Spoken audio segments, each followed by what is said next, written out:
আবাসন বা ফ্ল্যাট বাড়ির কেউ কি হামলা চালালো সৈফ আলী খানের উপর? সিসি ক্যামেরার ফুটেজ দেখে প্রাথমিকভাবে এমনটাই মনে করছে বোম্বাই পুলিশ।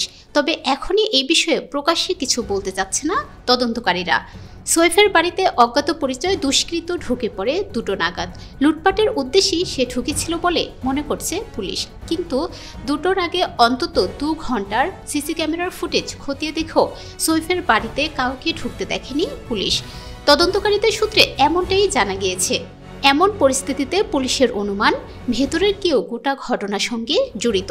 ইতিমধ্যে অভিনেতার বাড়িতে কাজ করা 3 জনকে আটক করে জিজ্ঞাসাবাদ করছে পুলিশ।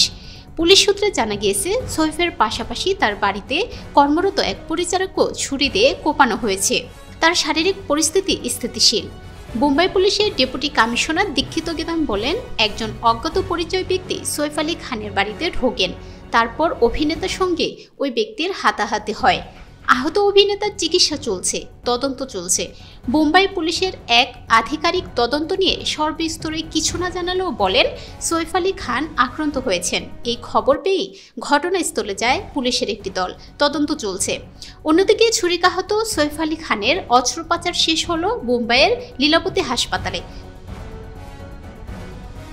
2.5 ঘন্টা ধরে চলা এই অস্ত্রোপচারে ইতিমধ্যেই চিকিৎসকরা অভিনেতার শরীর থেকে ছুরির অংশ বার করেছেন।